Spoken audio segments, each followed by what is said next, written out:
नमस्कार दोस्तों, स्वागत है आप सभी का हमारे YouTube चैनल पर। प्रस्तुत है चाणक्य नीति की एक और वीडियो। चाणक्य नीति को पूरी तरह और अच्छे से समझने के लिए हमारे वीडियो को अंत तक देखें, क्योंकि दोस्तों आचार्य चाणक्य कहते हैं अधूरा ज्ञान सदैव घातक होता है।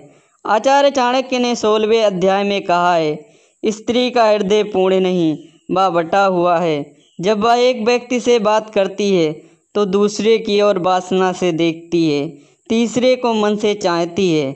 आचार्य चाणक्य कहते हैं मूर्ख को लगता है कि वह हसीन लड़की उसे प्यार करती है, वह उसका गुलाम बन जाता है और उसके इशारों पर नाचने लगता है। आचार्य चाणक्य कहते हैं ऐसा यहाँ कौन है जिसे दौलत पाने के बाद मस्ती ना आई हो। क्या कोई बेलगाम आदमी अपने संकटों पर रोक लगा पाया? इस दुनिया में किस आदमी को औरतों ने अपने कब्जे में नहीं किया? किसके ऊपर सदैव राजा की मेहरबानी रही? किसके ऊपर समय के प्रकोप नहीं हुए? किस भिखारी को यहाँ शोहरत मिली? किस आदमी ने दुष्ट के दुर्गुण पाकर उसे सुख प्राप्त किए? नंबर 4, व्यक्ति को महानता उसके गुण प्रदान करते हैं। वह जिन पदों पर काम करता है सिर्फ उनसे कुछ नहीं होता। क्या आप एक कौवे को गरुड़ कहेंगे यदि वह ऊंची इमारत की छत पर जाकर बैठता है? चाणक्य कहते हैं जो व्यक्ति गुणों से रहित होता है लेकिन जिसकी लोग सराहना करते हैं वह दुनिया में काबिल माना जाता है। लेकिन जो आदमी खुद से ही डींगे हाँकता हो वह अपने आप में दूसरों की नज़रों में गिराता है, भले ही वह स्वर्ग का राजा इंद्र क्यों ना हो। चाणक्य कहते हैं यदि एक विवेक संपन्न व्यक्ति अच्छे गुणों का परिचय देता है तो उसके गुणों की आभा को रत्न जैसी मान्यता मिलती है। चाणक्य कहते हैं ऐसा रत्न जो प्रज्वलित हो और सोने के अलंकार में मरने के बाद चमकता है।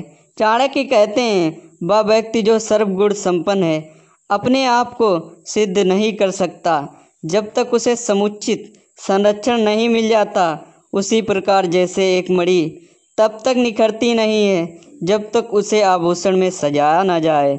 आचार्य चाणक्य आगे कहते हैं मुझे बदौलत नहीं चाहिए जिसके लिए कठोर यातना करनी पड़े या सदाचार का त्याग करना पड़े या अपने शत्रु की चापलूसी करनी पड़े। आचार्य चाणक्य कहते हैं सभी परोपकार और तब तत्कालीन लाभ देते हैं, लेकिन सुपात्र को जो दान दिया जाता है और सभी जीवों को जो संरक्षण दिया जाता है उसका पुण्य कभी नष्ट नहीं होता।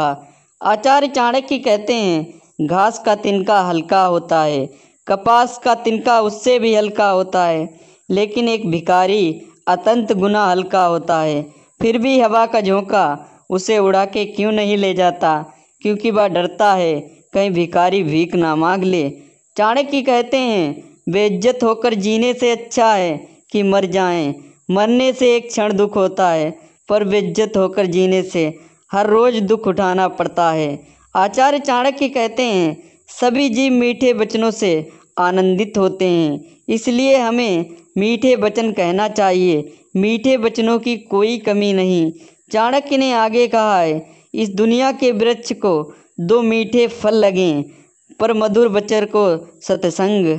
चाणक्य का कहना है पहले के जन्मों की अच्छी आदतें जैसे दान, विद्यार्जन और तप इस जन्म में भी चलती हैं, क्योंकि सभी जन्म एक श्रृंखला से जुड़े हैं। चाणक्य ने कहा है जिसका ज्ञान किताबों में सिमट गया और जिसने अपनी दौलत दूसरों के हवाले कर दी, ज़रूरत आने पर ना तो वो ज्ञान को इस्तेमाल कर सकता है और ना ही अपनी दौलत को